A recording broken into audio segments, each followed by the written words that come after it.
So hello everyone and welcome back to the Government Crackers. So one of the most awaiting entry of the year TS49 से related ये video होने वाली है। आप लोगों के बहुत सारे क्वेश्चन TS49 के रिलेटेड आए हैं, जैसे कि कौन अप्लाई कर सकता है, क्या क्राइटेरिया होता है, इसमें कौन कौन से एग्जामिनेशन होते हैं। बहुत सारे ऐसे डिफरेंट टाइप्स ऑफ क्वेश्चंस आए हैं, सभी के बहुत सारे डाउट्स रहते हैं। और ये वीडियो बनाने के पीछे का रीज़न ये है कि आप TS49 के एप्लीकेशन फॉर्म आउट हो चुके हैं, इसके फॉर्म को आप अप्लाई कर सकते हैं। और स्टार्टिंग में ही इस वीडियो को आपको डिलीवर करने के पीछे का रीज़न ये है कि आप कोई भी मिस्टेक ना करें फॉर्म भरते वक्त, क्योंकि जनरली स्टूडेंट्स हड़बड़ी में फॉर्म को फिल करते हैं और उसके बाद देखा गया है कि वो कई सारे मिस्टेक्स को देखते हैं अपने फॉर्म में और बाद में उनको काफ़ी ज़्यादा प्रॉब्लम होती है। और इन्हीं सब प्रॉब्लम को अवॉइड करने के लिए आज ये वीडियो है। सो आज मैं आपका वन बाय वन सारे डाउट्स क्लियर करूंगा इस एंट्री से रिलेटेड, और सभी के आंसर हम देखेंगे ऑफिशियल नोटिफिकेशन की तरफ से। सो चलिए स्टार्ट करते हैं अपनी इस वीडियो को। बिफोर स्टार्टिंग द वीडियो जल्दी से आपको मैं रिमाइंड कराना चाहूँगा कि अगर TS49 से रिलेटेड आपको इसी तरीके की और वीडियोस देखनी है तो आप गवर्नमेंट क्रैकर्स के यूट्यूब चैनल को सब्सक्राइब करिए, क्योंकि ऐसी इंपॉर्टेंट इन्फॉर्मेशन आपकी एंट्री से रिलेटेड गवर्नमेंट क्रैकर्स चैनल के ऊपर आती रहती है। तो चलिए विदाउट फर्दर ड्यू स्टार्ट करते हैं अपनी इस वीडियो को। सो ये जो एंट्री है ये इंडियन आर्मी के लिए है, और TS49 भी हम इस एंट्री को बोलते हैं Y49, क्योंकि ये 10+2 एंट्री होती है और इसका नंबर जो इस बार का है वो है 49। सो अभी रिसेंटली 48 एंट्री का एंड हुआ है और ये नया नोटिफिकेशन 49 एंट्री के लिए निकला है। सो कौन कौन इसमें अप्लाई कर सकता है इसकी डिटेल हम देखते हैं। सो यहाँ पर एप्लीकेशन स्टार्ट हो चुके हैं। इसमें सिर्फ मेल कैंडिडेट्स ही अप्लाई कर सकते हैं। इस बार अभी वुमेंस के लिए TS49 एंट्री को ओपन नहीं किया गया है। So one of the important things ये आपको नोट करनी है। इसके लिए आपको 10+2 पास होना चाहिए, और फिज़िक्स, केमिस्ट्री और मैथमेटिक्स जैसे ये जो कुछ इंपॉर्टेंट सब्जेक्ट्स हैं ये इसमें आपके पास होना चाहिए। यानी 12th में आपके पास फिज़िक्स, केमिस्ट्री और मैथमेटिक्स, जिसको शॉर्ट फॉर्म में हम PCM भी बोलते हैं, ये सब्जेक्ट्स आपके होने चाहिए। साथ में ही आपको JEE मेंस में भी अपीयर होना चाहिए, जो कि है 2022 का एग्जामिनेशन। सो अगर आपके पास ये दो क्राइटेरिया है कि आपके पास PCM सब्जेक्ट है और आप 10+2 को क्वालिफाई कर चुके हैं और साथ में ही आपने JEE मेंस 2022 एग्जामिनेशन में अपीयर किया है, सो आप इस एंट्री के लिए एलिजिबल है, आप इस एंट्री के लिए अप्लाई कर सकते हैं। नेक्स्ट कुछ और इम्पॉर्टेंट क्राइटेरिया है यहाँ पर। सबसे पहले हम देखते हैं एलिजिबिलिटी के लिए। सो एलिजिबिलिटी का ये फैक्टर जो है ये आप पढ़ सकते हैं, बट इन शॉर्ट में अगर देखा जाए सो मैं आपको ये समझा देता हूँ कि ऐसे सारे कैंडिडेट जो इंडियन नेशनैलिटी के हैं वो अप्लाई कर सकते हैं। ऐसे कई सारे इंडिया के अलाइड कंट्रीज़ हैं, जैसे कि नेपाल हो गया, और कई सारे क्राइटेरिया हैं आप यहाँ पर देख सकते हैं नोटिफिकेशन में। सो जनरल बनाते हुए इस वीडियो को मैं बता दूं कि अगर आप इंडियन ओरिजिन के हैं तो आप इस एंट्री के लिए अप्लाई कर सकते हैं। ओके, देन यहाँ पर सबसे इम्पॉर्टेंट क्वेश्चन आप लोग बहुत पूछते हैं कि मेरी एज ये है, मेरा DOB ये है, तो क्या मैं इस एंट्री के लिए एलिजिबल हूँ या नहीं हूँ। सो उससे रिलेटेड भी यहाँ पर आपका प्रॉब्लम सॉल्व हो जाता है कि अगर आप 16.5 ईयर से अबव हैं और 19.5 ईयर से बिलो हैं तभी आप इस एंट्री के लिए अप्लाई कर सकते हैं। सो यानी यहाँ पर स्पेसिफाई भी कर दिया गया है डेट ऑफ बर्थ, यानी अगर आप 2 जनवरी 2004 जो कि है इससे पहले अगर आपका DOB है तो आप इस एंट्री के लिए अप्लाई नहीं कर सकते हैं। सो आपका डेट ऑफ बर्थ होना चाहिए 2 जन 2004। इसमें 2 जन 2004 यानी 2 जन भी इंक्लूडेड है, यानी अगर आपका बर्थडे 2 जन 2004 को भी है तब भी आप इस एंट्री के लिए अप्लाई कर सकते हैं, और नॉट आफ्टर 1 जन 2007। सो 1 जन 2007 भी इसमें इंक्लूडेड है। सो इन दोनों डेट्स के बीच में या इन दोनों डेट्स में भी अगर आपका बर्थडे है तो आप अप्लाई कर सकते हैं इस एंट्री के लिए। यहाँ पर एक इम्पॉर्टेंट नोट भी दिया गया है, वो ये दिया गया है कि candidate should not note that only the date of birth. तो यहाँ पर ये बताया गया है शॉर्ट में कि आपका जो डेट ऑफ बर्थ है वो किस चीज़ से वेरीफाइड किया जाएगा। सो अगर आप अपना date of birth Aadhaar card पे दिखा रहे हैं या फिर आप अपनी कोई और डॉक्यूमेंट के ऊपर डेट ऑफ बर्थ दिखा रहे हैं तो वो वैलिड नहीं होगा। आपका डेट ऑफ बर्थ जो मैच किया जाएगा वो आपके 10th के मार्कशीट के बेस के ऊपर ही आपका डेट ऑफ बर्थ यहाँ पर नोट किया जाएगा। सो आपको देखना होगा कि आपके 10th के मार्कशीट के ऊपर आपकी डेट ऑफ बर्थ सही होनी चाहिए। ओके, सो यहाँ पर एक और इम्पॉर्टेंट नोट है कि candidate should note that once the date of birth has been claimed by them and enter in the record, no changes will be allowed subsequently on ground whatsoever। ठीक है, सो अगर आपने अपनी डेट ऑफ बर्थ एक बार वहाँ पर note करा दी, वो रिकॉर्ड में अगर आ गई, तो उसके बाद आप अपनी डेट ऑफ बर्थ को किसी भी तरीके से चेंज नहीं करा सकते किसी भी ग्राउंड के ऊपर। सो ये हो गई आपकी एलिजिबिलिटी क्राइटेरिया। अब हम यहाँ बात करने जा रहे हैं एजुकेशन क्वालिफिकेशन क्या होनी चाहिए। एजुकेशन क्वालिफिकेशन की अगर हम बात करें तो आपको मैंने पहले ही बताया कि आपका 10+2 एग्जामिनेशन पास होना चाहिए, साथ में ही आपको उसमें 60% मार्क्स आपके होने चाहिए फिज़िक्स, केमिस्ट्री और मैथमेटिक्स में। यानी आप फिज़िक्स, केमिस्ट्री और मैथमेटिक्स ये जो सब्जेक्ट है, इनमें आपके टोटल मार्क्स जो होने चाहिए वो 60% होने चाहिए, तभी आप इसके लिए अप्लाई कर सकते हैं। और सेकंड क्राइटेरिया ये है कि आपका जेईई मेंस 2022 में आप अपीयर हुए होने चाहिए, तभी आप इस एंट्री में अप्लाई कर सकते हैं। सो ये दो एजुकेशन क्वालिफिकेशन के बारे में हो गया। अब देखते हैं और क्या इंपॉर्टेंट पॉइंट है। Medical examination and physical standard जो है वो आपको joinindianarmy.nic.in की साइट पे अवेलेबल मिल जाएगा। बट अगर वहाँ पर आपको ढूंढने में कुछ प्रॉब्लम हो रही है, कोई क्वेरी है या इस तरीके की नोटिफिकेशन अगर आप पढ़ रहे हैं और आपको कोई भी डाउट आ रहा है, कोई भी क्वेश्चन आ रहा है, तो आप गवर्नमेंट क्रैकर्स का ऐप डाउनलोड करिए। वहाँ पर आप अपने डाउट्स पूछ सकते हैं, वहाँ चैट सेक्शन में, वहाँ पर एक्सपर्ट्स आपको सारी तरीके के गाइडेंस दे देंगे। ओके, देन यहाँ पर एक और इम्पॉर्टेंट नोट है, ये देख लीजिए कि यहाँ पर क्या है।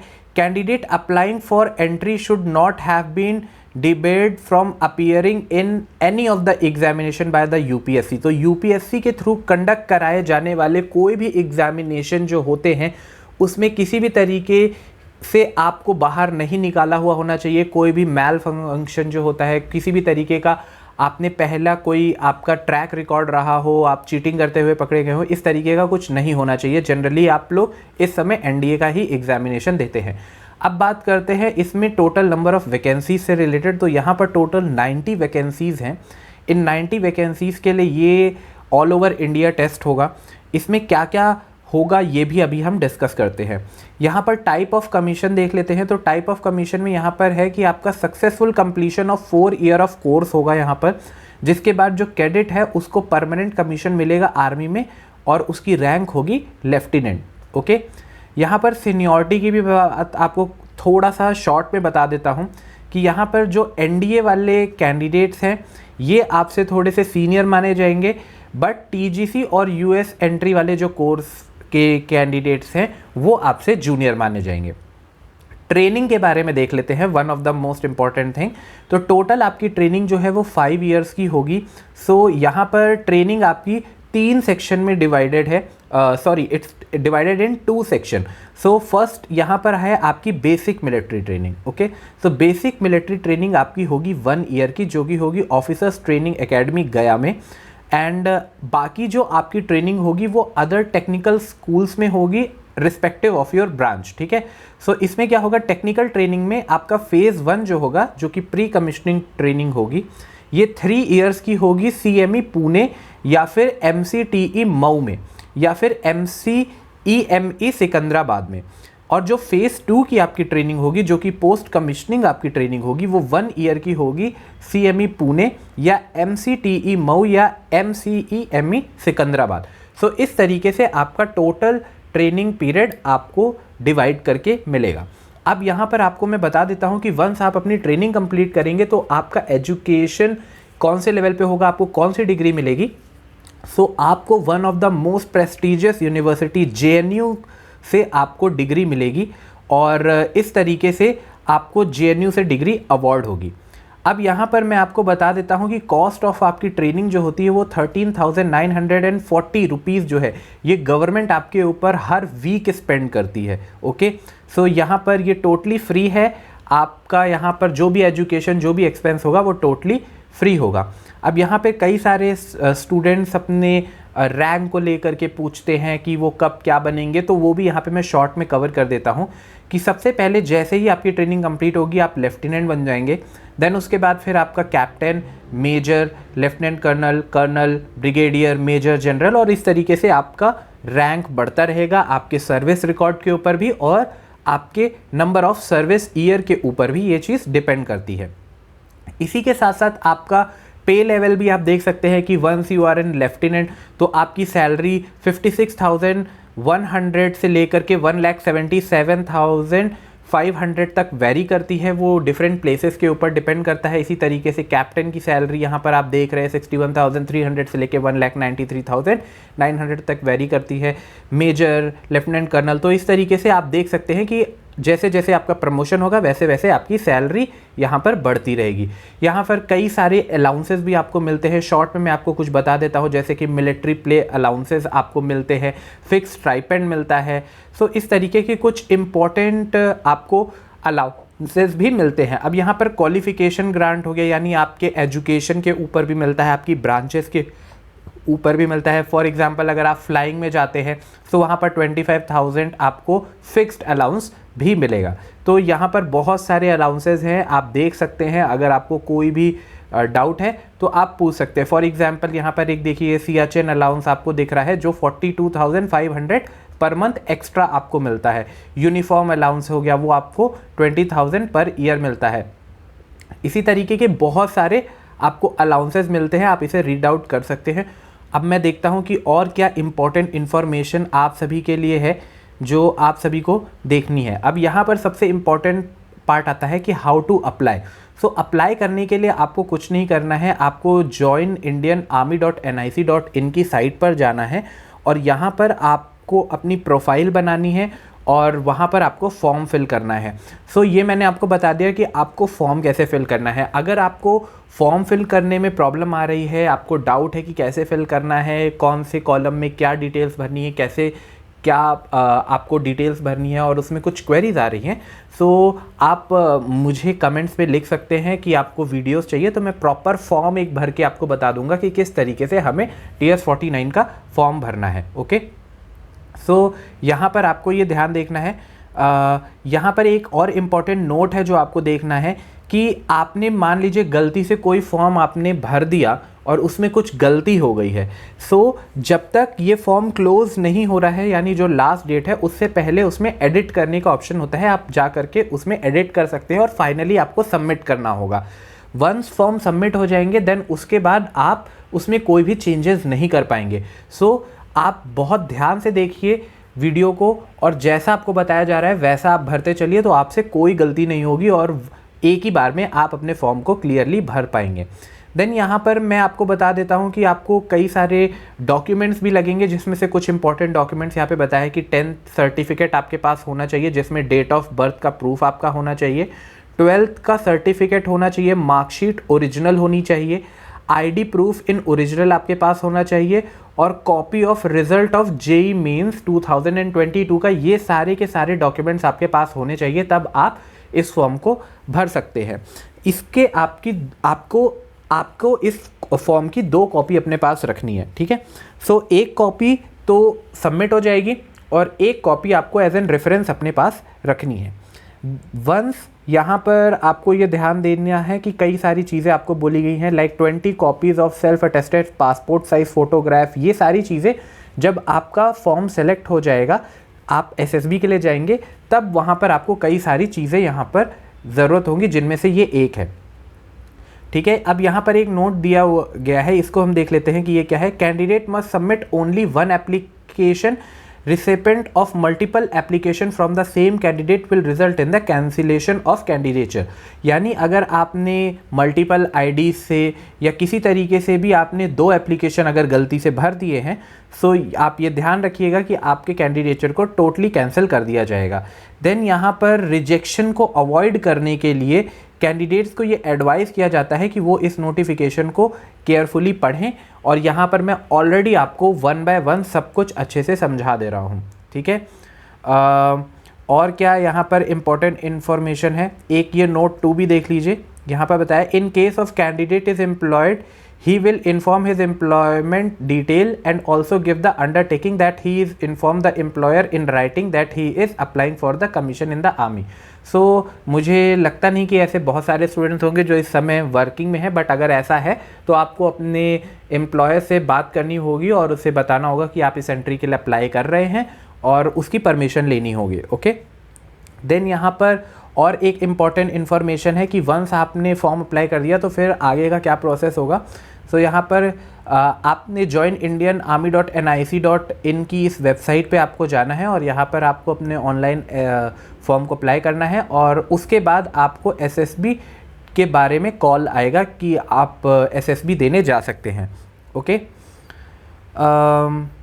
यहाँ पर एक इम्पॉर्टेंट इन्फॉर्मेशन ये है कि जब आप फॉर्म भर रहे होंगे तो आप जब 12th का अपना परसेंटेज डालेंगे, सो यहाँ पर आपको अपना पॉइंट यानी डेसिमल के बाद 2 डिजिट एग्जैक्ट डालनी है। ऐसा नहीं है कि आपने राउंड ऑफ करके परसेंटेज कर दिया। फॉर एग्जांपल अगर आपका 74.8 बन रहा है, 80 बन रहा है, तो आप 74.80 ही डालेंगे। ऐसा नहीं करेंगे कि 74.80 को आप राउंड ऑफ करके 75 कर देंगे। ओके, यहाँ पर आपको एक और इम्पॉर्टेंट इन्फॉर्मेशन दी गई है। All candidates are required to fill their application number for JEE mains, जो कि आपने बीटेक कोर्स के लिए अप्लाई किया है। आपको आपके एडमिट कार्ड के ऊपर एप्लीकेशन नंबर होगा, वो आपको यहाँ पर भरना है। ठीक है, यहाँ पर आपको मैंने बता दिया है कि जल्दी से आपकी एसएसबी की कॉल लेटर आ जाएगी और इसके बाद आपके पास टाइम कम बचेगा। सो इसी के साथ साथ जैसे ही आप अप्लाई कर रहे हैं, इसी के साथ आपको प्रिपरेशन भी स्टार्ट कर देनी है। ओके, सो ये कुछ इम्पॉर्टेंट नोटिफिकेशन के पॉइंट है और यहाँ पर सिलेक्शन प्रोसीजर क्या होगा ये भी देख लीजिए। नोटिफिकेशन में ऑलरेडी आपको बताया गया है कि वंस आपका एप्लीकेशन शॉर्टलिस्ट हो जाएगा, देन उसके बाद डिफरेंट आर्मी सेंटर्स में आपको कॉल आएंगे, आपकी एसएसबी होगी और एसएसबी का कंप्लीट बहुत सारी वीडियो ऑलरेडी बना चुके हैं, प्लेटफॉर्म पर अवेलेबल है। TS49 के लिए आपको कैसे प्रिपेयर करना है, सारी की सारी डिटेल गवर्नमेंट क्रैकर्स चैनल पे ऑलरेडी अवेलेबल है और अगर आपको कोई भी डाउट है तो आप कमेंट्स में पूछ सकते हैं। ओके, सो ये कुछ इम्पॉर्टेंट आपको ध्यान में रखने वाली चीज़ें थी। और एक और इम्पॉर्टेंट यहाँ पर पॉइंट आ रहा है नोट 3 में। यहाँ पर आपको ध्यान देना है कि ऐसे कैंडिडेट जिन लोगों ने टीएस एंट्री के लिए अप्लाई किया है और एनडीए एंट्री के लिए भी अप्लाई किया है, सो उन लोगों का मेडिकल एक ही बार होगा। अगर आपने आर्मी के लिए अप्लाई किया है तो आप चाहे टीएस एंट्री में मेडिकल कराएंगे या फिर एनडीए में मेडिकल कराएंगे, दोनों में मेडिकल कराने की ज़रूरत नहीं है। और साथ में अगर आपने एयरफोर्स और नेवी के लिए अप्लाई किया है, सो वहाँ पर आपका दोनों एंट्री में आपका मेडिकल कंडक्ट किया जाएगा। ओके, सो ये आपको ध्यान देने की वाली बात है। बाकी परमानेंट टैटू से रिलेटेड और इंटरव्यू की डेट चेंज से रिलेटेड अगर कोई भी क्वेरी है या कुछ इस तरीके की, तो वो आप पूछ सकते हैं। यहाँ पर मैं आपको गाइड कर दूंगा, आप कमेंट में पूछ सकते हैं। लास्ट और एक इम्पॉर्टेंट इन्फॉर्मेशन ये है कि ये ऑनलाइन एप्लीकेशन ओपन हो चुका है 1 दिसंबर को और इसकी लास्ट डेट जो है वो 30 दिसंबर रात में दोपहर में 12 बजे से पहले आपको इस फॉर्म को कम्प्लीटली फिल करना है। उसके बाद आपके एप्लीकेशन फॉर्म क्लोज हो जाएंगे और लास्ट टाइम किसी भी तरीके के आप हरी अप को अवॉइड करने के लिए, क्योंकि बहुत सारे स्टूडेंट्स उस समय अप्लाई करते हैं और आपके पास अगर कोई चीज़ अवेलेबल नहीं होगी सो आपको प्रॉब्लम होगी। इसलिए आपको एडवाइस किया जाता है कि आप स्टार्टिंग में ही इस एप्लीकेशन फॉर्म को भरें और अपनी प्रिपरेशन को टोटली स्टार्ट करें, क्योंकि यहाँ पर ऑल ओवर इंडिया लेवल के स्टूडेंट्स आते हैं, बहुत ज़्यादा प्रिपेयर्ड रहते हैं और किस तरीके से प्रिपरेशन करनी है ये आपको ऑलरेडी मैंने बताया हुआ है। गवर्नमेंट क्रैकर्स के ऐप के ऊपर TS49 की प्रिपरेशन आप स्टार्ट कर सकते हैं। सो आई होप ये वीडियो आप सभी के लिए बहुत ज़्यादा इन्फॉर्मेटिव रहा होगा और आप लोगों ने काफ़ी सारी इन्फॉर्मेशन ली होगी। अगर नोटिफिकेशन से रिलेटेड किसी भी पॉइंट में आपको कोई क्वेरी है तो आप गवर्नमेंट क्रैकर्स चैनल पे पूछ सकते हैं और गवर्नमेंट क्रैकर्स के ऐप पे भी अपने डाउट्स को पूछ सकते हैं। सो मैं मिलता हूँ आप सभी से एक बार फिर से आपके एंट्री से रिलेटेड जो नेक्स्ट वीडियो आएगी उसमें और इम्पॉर्टेंट इन्फॉर्मेशन मैं आप सभी तक पहुँचाऊँगा। टिल नाउ, जय हिंद टू एवरीवन।